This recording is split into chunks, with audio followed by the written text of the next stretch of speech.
भगवान शंकराचार्य के बाद के 4 शंकराचार्यों ने जब देखा कि खानदानी क्षत्रिय दिशाहीन हो गए हैं, सनातन मान बिंदुओं की रक्षा के लिए उन्होंने नागा सैनिक को उद्भाषित किया।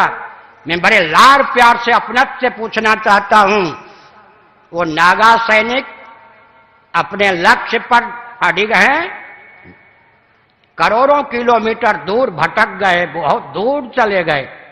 अब भटकने का ज्ञान होने पर भी सही मार्ग पर आना नहीं चाहते। एक हमारे सैनिक कम खानदानी क्षत्रिय तो दिशाहीन हो गए, वैकल्पिक क्षत्रिय के रूप में मान 4 शंकराचार्यों ने अखाड़ा परिषद नागा सैनिक को उद्भाषित किया।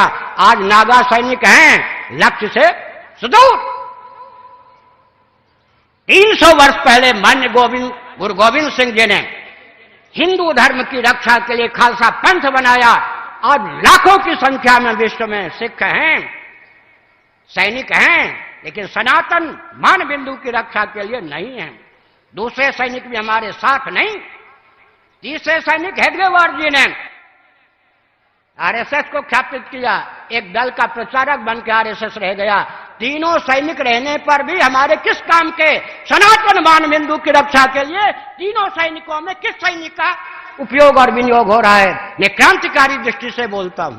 और अंत में सज्जनों, 2 चाहिए, एक स्वस्थ मार्गदर्शन, दूसरा सेना सैनिक। नीचे से लीजिए समर्थ रामदास तो शिवाजी, दोनों चाहिए या नहीं? व्यासपीठ तो शासन तंत्र, आगे लीजिए चंद्रगुप्त, उधर चाणक्य तो चंद्रगुप्त, आगे कुमारिल भट्ट या शंकराचार्य तो सुधन्वा जी, और आगे चलिए उधर धौम्य जी या व्यास जी तो युधिष्ठिर जी, श्री कृष्ण जी, और आगे चलिए वशिष्ठ जी तो राम जी, और आगे चलिए भृगु जी तो पृथु जी, और आगे चलिए नारद जी तो ध्रुव जी। दूसरा कहां है? हम आप जो हैं वो तो समर्थ रामदास जी से लेकर नारद जी की भूमिका प्रस्तुत कर सकते हैं ना। दूसरे की कमी दूर कीजिए ना।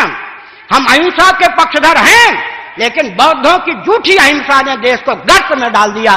गांधी जी की झूठी अहिंसा ने भारत को गर्त में डाल दिया। हम छात्र सेना, छात्र संघ के समय छात्र बल के पक्षधर हैं। अरे राजनीति का अर्थ होता है छात्र धर्म। राजनीति और राजधर्म पर्यायवाचक हैं या नहीं? उसका एक नाम होता है दंड नीति, उसका एक नाम होता है अर्थ नीति। एक उदाहरण देता हूं, सुनिए, ये भूलदंड है या नहीं?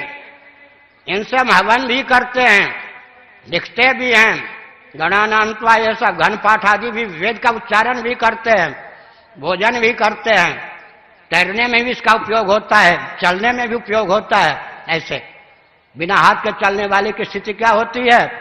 हर व्यक्ति जानता है इसके द्वारा लेखन कार्य का संपादन हो रहा हो या यज्ञ का संपादन हो रहा है या भोजन की निष्पत्ति हो रही हो, ये सेना है। सेना हर व्यक्ति को मालूम है या नहीं? ज्यादा उधर किया तो ये चांटे का रूप धारण कर सकता है, और ज्यादा किया तो मुष्टिका का रूप धारण कर सकता है, और कहीं अठलाए तो तीर धनुष को धारण कर सकता है, और कहीं मचल गए तो गन को धारण कर सकता है, रिवॉल्वर को धारण कर सकता है। ये अपने आप में छात्र धर्म है या नहीं? क्षत्रिय है या नहीं? गाढ़ी नींद में बुद्धि सो जाती है, बुद्धिपूर्वक अज्ञान का प्रश्न ही नहीं उठता। लेकिन मच्छर काटने आ जाए तो छात्र धर्म का निर्वाह करने के लिए भुजदंड अपने आप उठता है या नहीं?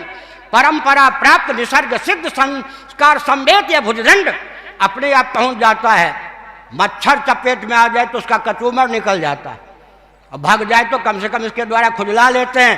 छात्र धर्म चाहिए। राजस्थानियों, महाराणा प्रताप का आदर्श चाहिए। छात्र धर्म का विलोप करके गांधी जी वाली अहिंसा, जिस अहिंसा के गर्भ से खून की नदी बह गई, उस अहिंसा के द्वारा हमारा कल्याण नहीं हो सकता। हम मान बिंदु की रक्षा नहीं कर सकते। हमको छात्र धर्म चाहिए, छात्र धर्म चाहिए। राजधर्म का अर्थ होता है, राजनीति का अर्थ होता है राजधर्म, राजधर्म का होता है छात्र धर्म। इसीलिए क्षत्रिय चाहिए, लेकिन सबकी रक्षा की भावना से।